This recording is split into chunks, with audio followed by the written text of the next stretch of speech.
Olá, tudo bem, turma 81, 82 e 83? Nessas duas aulas dessa primeira semana, nós iremos fazer uma revisão do primeiro semestre de 2020. Vamos focalizar sobre a ONU, a OEA, G7, G20 e o continente africano. Foram os conteúdos estudados no primeiro semestre.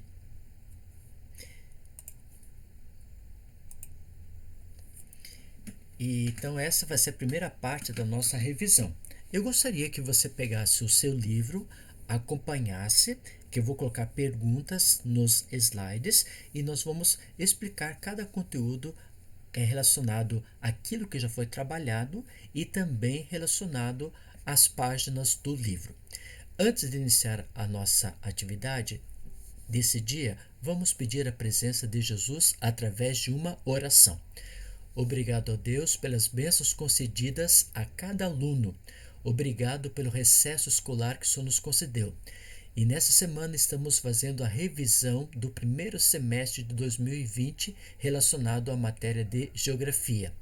Que o Senhor possa estar presente nesse momento, também com os alunos, para que todos possam entender o conteúdo que vai ser revisado. Em nome de Jesus Cristo que pedimos e agradecemos. Amém. Bom, turma, essa primeira semana, como eu falei para vocês, nós iremos realizar uma revisão dos conteúdos. Espero que você tenha um ótimo recesso escolar, que você descansou bastante. E antes de iniciarmos o segundo semestre, nós iremos fazer essa revisão. Então vamos à primeira pergunta que eu estou colocando no slide. Essa pergunta aí. ONU, Organização das Nações Unidas. E a pergunta diz assim: você pode copiar, você pode grifar no seu livro e identificar as principais funções da ONU. Isso vai estar aonde? Na página 6 a 8. Página 6 a 8. Abra o seu livro na página 6 a 8 que vamos explicar essa pergunta aqui, ó. Identificar as principais funções da ONU.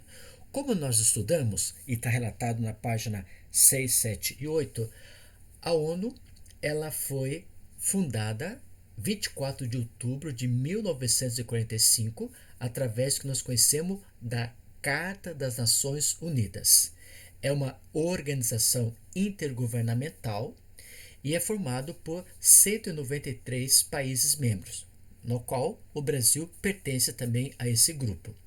As línguas que são faladas na ONU é o árabe, o chinês, o espanhol, o francês, o inglês e o russo.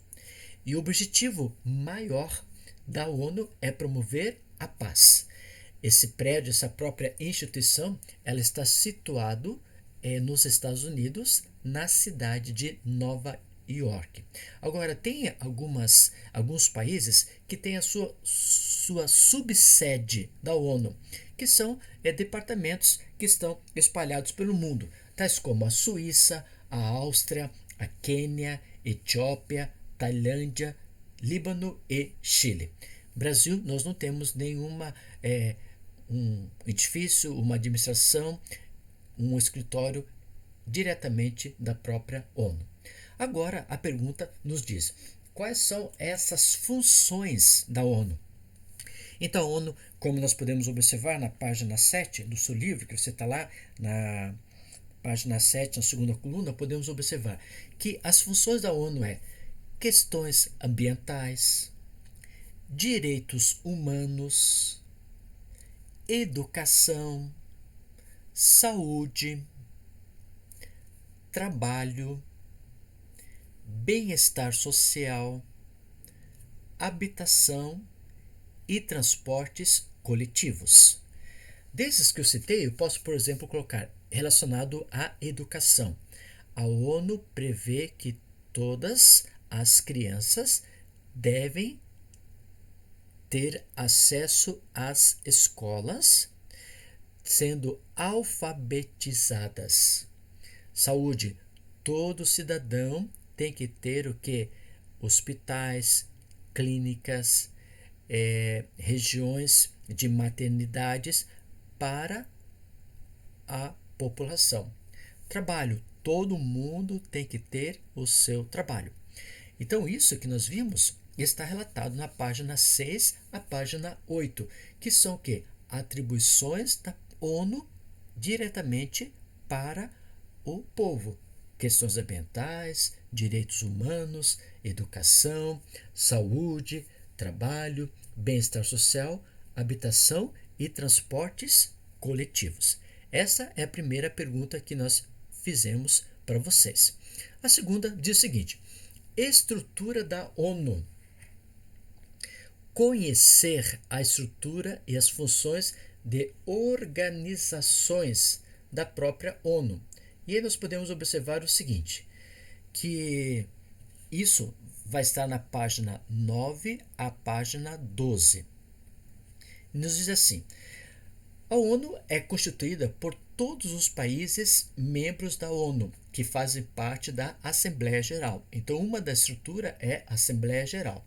E a Assembleia Geral ela vai analisar e debater propostas de questões ambientais, questões sociais, questões educacionais, questões trabalhistas e os poderes que exercem. E a Assembleia Geral ela vai ter um orçamento da própria ONU para analisar e debater, juntamente com os países membros, as questões ambientais, as questões sociais que foi citado para vocês. Mas, fora a Assembleia Geral, nós também temos outros fatores, tais como também uma outra estrutura é Conselho de Segurança. E esse Conselho de Segurança você pode observar na página 10 do seu livro. Abra o livro e vai acompanhando isso que nós estamos comentando com vocês. O Conselho de Segurança ele é formado, ele é responsável pela manutenção da paz e da segurança mundial. E esse Conselho de Segurança ele é formado por 15 países. Desses 15 países, 10 países pertencem um período de cada dois anos de uma forma de um rodízio. Agora, os 5 países permanentes, como o Reino Unido, Estados Unidos, Federação Russa, França e a China, são países que são fixos, eles nunca trocam, desde a formação do Conselho de Segurança. E o Brasil já participou desses 10 países em questão de rodízio. E o Conselho de Segurança é um órgão da Organização das Nações Unidas, cujo mandato é zelar pela manutenção da paz e da segurança internacional. Esse é o principal objetivo. Outra estrutura que nós temos na ONU é Secretaria-Geral. E essa Secretaria-Geral ela vai administrar os programas e as políticas mundiais. Isso está relatado lá na página número 10. E o secretário-geral é o símbolo dos ideais das Nações Unidas e porta-voz dos interesses dos povos do mundo. Você pode observar que na Secretaria-Geral é onde nós temos a presidência da própria ONU. Nós não chamamos de presidente, e sim chamamos de secretário-geral. E o secretário-geral, ele logicamente é nomeado nesses grupos, e o Antônio Guterres é o atual secretário-geral da ONU, um espanhol que trabalha nesse contexto voltado para a Secretaria da ONU. Uma outra estrutura que nós temos, que você pode observar lá na página número 11, você vai abrindo comigo na página número 11, na questão da primeira coluna, nós temos o Conselho Econômico e Social. Já esse grupo é formado por 54 membros, 54 países. E verifica-se o quê? A economia, os aspectos sociais, os aspectos mundiais que nós temos no mundo. E coordena o trabalho econômico e o social da própria ONU. E promove o respeito aos direitos humanos e às liberdades fundamentais. E com isso, eles vão desenvolvendo pesquisa, vão desenvolvendo relatórios sobre as questões econômicas e sociais que o mundo está passando. E isso é votado pelo Conselho Econômico e Social das Nações Unidas, formado por 54 países. Lá na página número 11, nós temos a Corte Internacional de Justiça, que é uma outra estrutura, funciona, e ela faz o quê? Ela decide acerca dos conflitos legais apresentados pelos países membros e concede pareceres consultivos às questões jurídicas apontadas pelos demais órgãos. E essa Corte Internacional de Justiça, ela é um prédio que não está vinculado à ONU em Nova York, e sim ela está situada na Holanda, chamado Palácio da Paz, na cidade Haia, na Holanda. E o principal objetivo da Corte Internacional de Justiça é direito internacional de justiça, né? E tudo isso ele vai estar proposto nas Cartas das Nações Unidas. E essas Cartas das Nações Unidas nos diz o seguinte: nós, os povos das Nações Unidas, resolvemos ter o quê? Promover a paz no mundo todo. E aí esse assunto nós conversamos e vimos na página número 9, 10, 11 e 12. Essa então foi a segunda pergunta. Vamos agora para a terceira pergunta. Agências especializadas da ONU. Compreender o papel de uma organização internacional. Onde você vai procurar isso? Na página número 13 e 14. Abra o seu livro na página 13 e 14 e vamos ver agora essa pergunta, que é compreender o papel de uma organização internacional.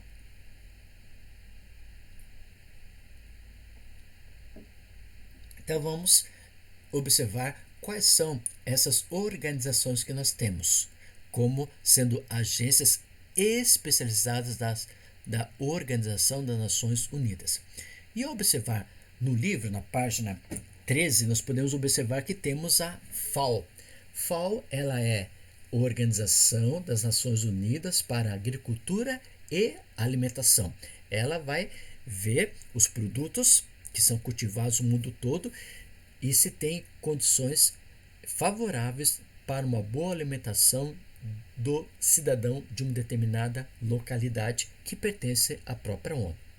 Outra que nós temos é OIT, Organização Internacional do Trabalho. A função dela é observar se está sendo pago as horas trabalhadas certas, se a pessoa tem um descanso semanal remunerado, se ele tem férias, se tem a carteira registrada. Então isso é controlado pela OIT. Nós também podemos observar a OMC, Organização Mundial do Comércio. Ela vai fiscalizar como está sendo a venda dos produtos, se tem qualidade e se o preço é favorável para a população.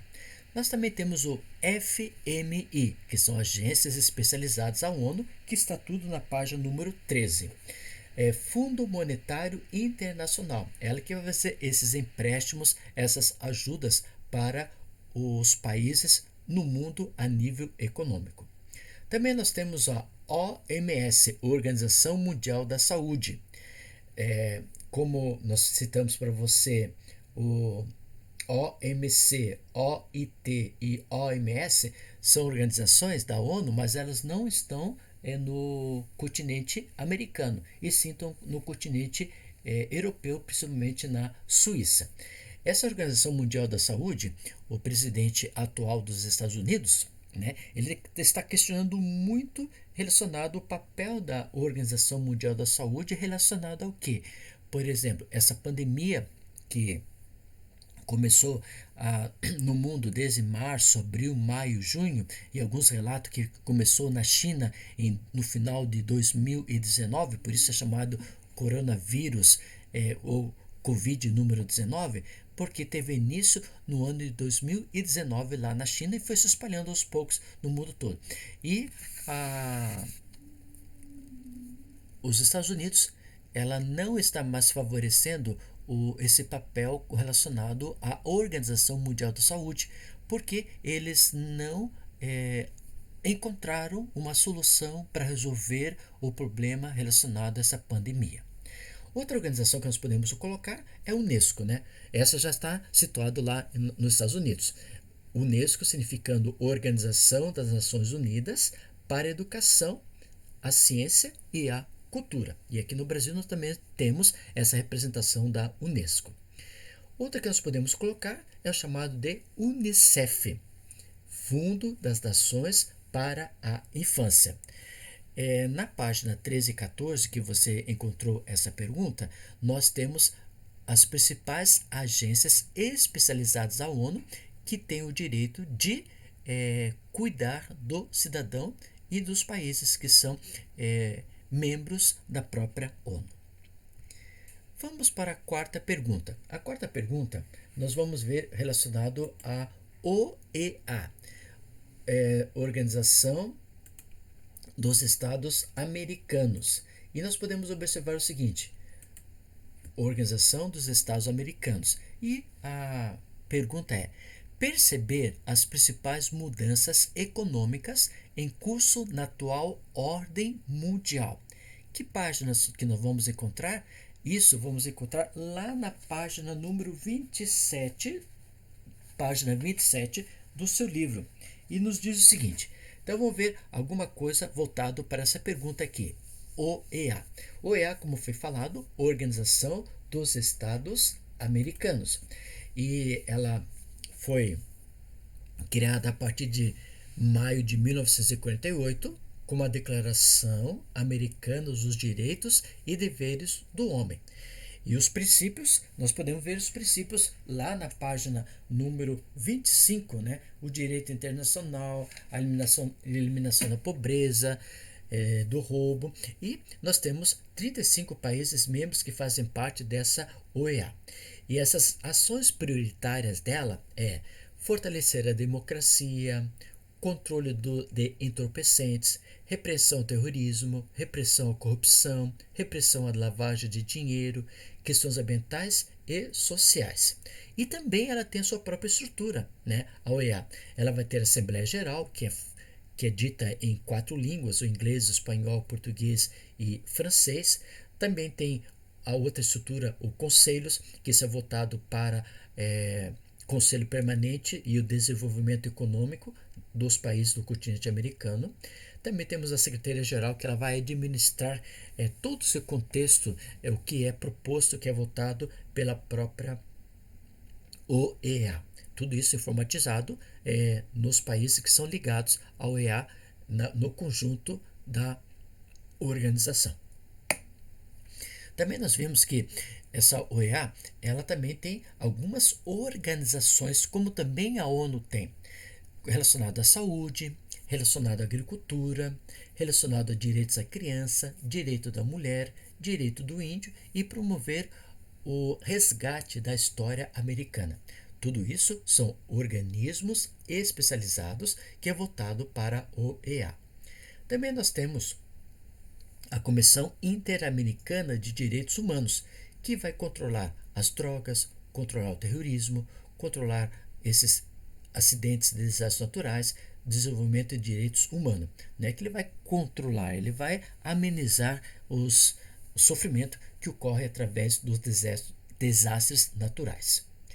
A atuação da ONU, a OEA, ela vai atuar nas questões políticas, remoção de minas terrestres, instauração da paz, violação dos direitos humanos, de drogas, de recursos naturais, educação e direitos indígenas. Agora, o mais importante ponto que nós temos que perceber as principais mudanças econômicas em curso na atual ordem mundial, nós podemos observar na página número 27, que diz assim: o comércio entre os países recebe apoio técnico da Organização dos Estados Americanos, por meio de grupos de trabalho, cujo principal objetivo é organizar o processo de formação da ALCA, a Área de Livre Comércio das Américas, dedicando atenção especial às economias deficientes. Então, a OEA,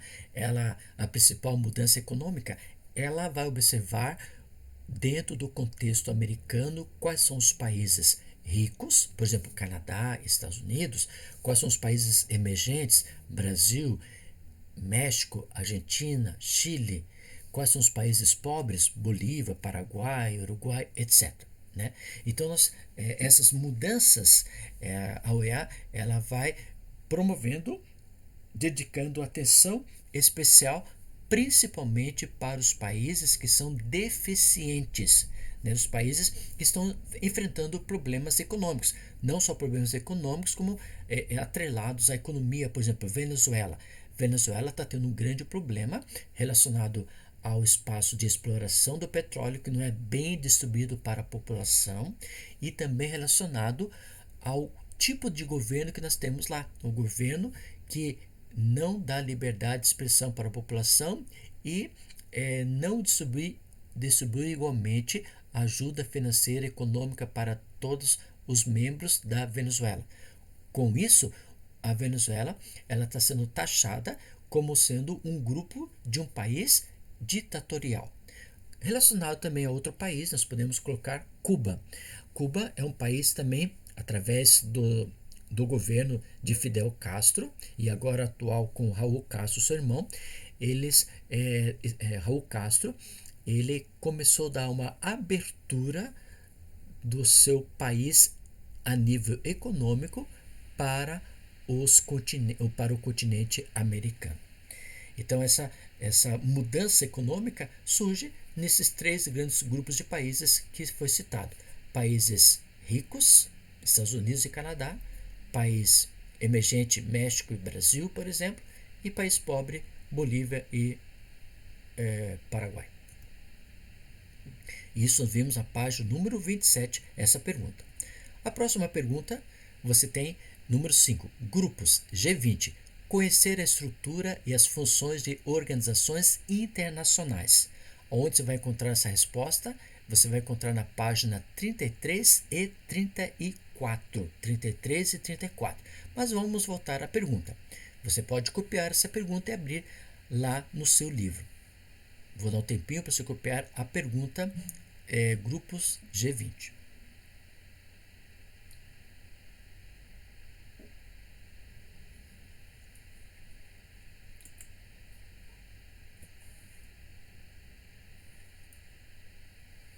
Então vamos a essa grupos G20, só fazendo uma síntese geral. Nós temos o G7, que são os países mais ricos do globo no sentido industrial. Não são ricos a nível econômico, são ricos a nível industrial. Quais são os países? Inglaterra, Europa; França, Europa; Alemanha, Europa; Itália, Europa; Estados Unidos, América; Japão, Ásia; e Canadá, América. Então, desses 7 países, você pode observar que 4 países são europeus: Inglaterra, França, Alemanha e Itália. 2 são da América: Canadá e Estados Unidos. E o terceiro, Japão, é asiático, formando então 7 países. São um grupo do G7, os países considerados mais ricos do mundo a nível industrial. Aí nós temos o G20, que o G20 será o quê? É a formação do G7, que são os países mais ricos do globo a nível industrial, juntamente com os países de economia emergente. Economia emergente é aquela economia que está no processo do desenvolvimento, né? E aí nós podemos observar lá na página, que estamos trabalhando na página 33, que o G20 representa 2 organizações distintas e a maioria dos países pertencentes a um desses grupos também participa do outro. A ideia pode parecer um pouco confusa, mas eles vão fazendo essa parte do contexto de países ricos e formando também os países emergentes. E nós podemos observar também nesse contexto o grupo chamado G20 financeiro, que faz parte desse contexto como uma das características.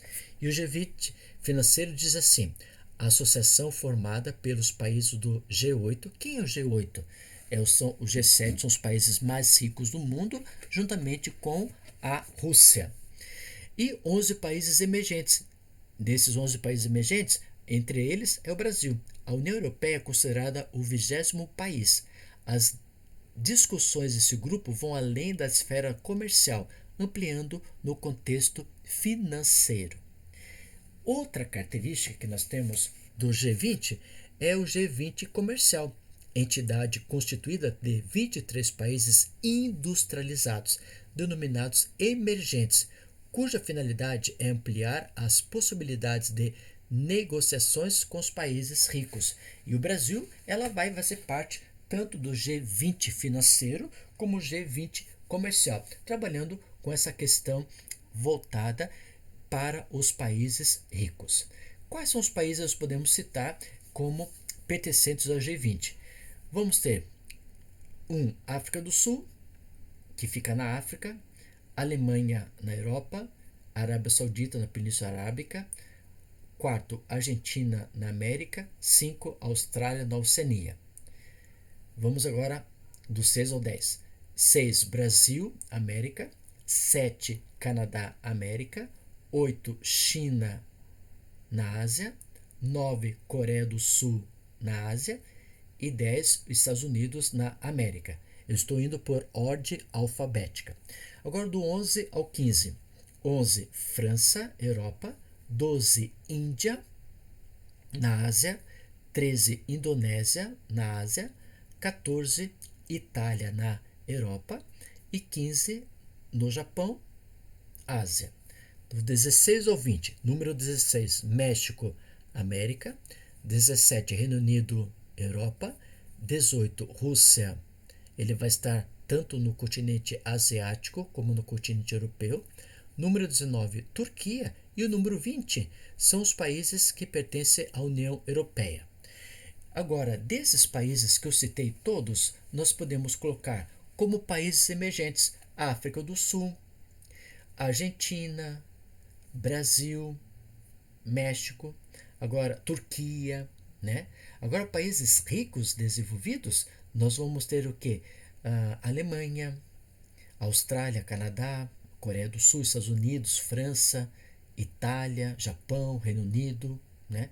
E Argentina, Brasil e México são os 3 países que pertencem ao G20, que são os países do continente americano, ok? Isso nós vimos com vocês na página número 33 e 34. Vamos agora para a 6ª pergunta, grupos BRICS, reconhecer os limites e as dificuldades para a emergência de novas potências mundiais. Então vamos ver com vocês o que é esse contexto dos BRICS, quem é formado os BRICS, como está estruturado essa composição que nós temos formado do BRICS.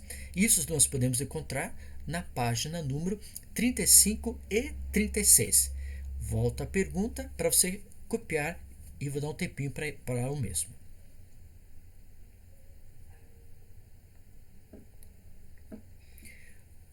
BRICS, como nós podemos observar, a sigla é uma sigla em inglês, nos diz assim: B, Brasil, R, Rússia, I, Índia, C, China e S, África do Sul. É uma sigla em inglês. Todos os países nós podemos observar. Brasil situado na América, principalmente América do Sul.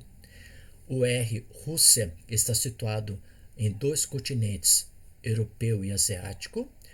O I, a Índia, está situado no continente asiático. O C, China, situado no continente asiático. E o S, em inglês, África do Sul, situado no continente africano. E o BRICS, os interesses voltados exclusivamente para o mercado, né? Esse mercado, como são países emergentes, eles são voltados exclusivamente para as decisões dos países ricos, né? E nós trabalhamos com produtos industrializados para esse contexto.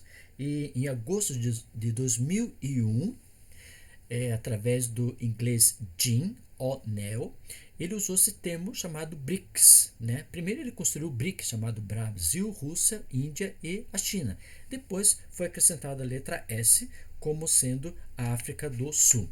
E os BRICS superam a economia dos Estados Unidos, junto eles, supera a economia deles, dos Estados Unidos, e representam um importante mercado consumidor e exportador. Na última década, a China passou por um rápido crescimento econômico. Atualmente, seu PIB, Produto Interno Bruto, é superior a 10 trilhões de dólares. Entretanto, no que se refere ao PIB per capita, a Rússia e o Brasil se destacam. Desses países, o PIB que é desenvolvido é voltado na Rússia e no Brasil. Só que a China, ela se destaca em grande composição voltado exclusivamente para a economia de ponta, e cada vez está crescendo esse desenvolvimento. Então, reconhecer os limites, as dificuldades. Quais são as dificuldades que nós temos? A dificuldade muitas vezes é na questão administrativa, política desses países chamados BRICS. E muitas vezes nós temos que ter produtos de quantidade e qualidade para concorrer com os países ricos, né? E tem que ser produtos de melhor qualidade, porque os países ricos, eles querem produtos de qualidade. E por isso que a nossa mão de obra dos países BRICS é mão de obra barata, e como consequência disso, nós temos que concorrer, vender esses produtos um pouco mais barato do que o mercado mundial para concorrer com a economia de países ricos desenvolvidos, ok? Isso nós tiramos da página número 35 e 36. Com isso, nós finalizamos a primeira parte da revisão de 2020 do primeiro semestre. Falamos sobre a ONU, sobre a OEA, falamos sobre a economia mundial e agora, na próxima aula, vamos falar sobre o continente africano relacionado a essas perguntas. Que Deus possa abençoar você, que você tenha um dia muito abençoado e feliz por Jesus Cristo. Vamos finalizar nossa aula com uma oração. Obrigado a Deus pelas bênçãos concedidas a cada um de nós, que nós possamos sentir a presença de Jesus Cristo constantemente no nosso coração. Nos cuide, nos proteja e nos oriente, e é em teu nome que te pedimos, em Jesus Cristo, nosso Salvador. Amém.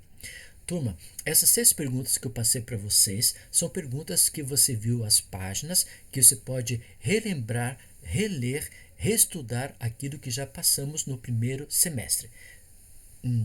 Ótimo dia e até a próxima aula, que teremos a segunda parte da revisão do primeiro semestre. Que Deus abençoe. Tchau, tchau. Fui.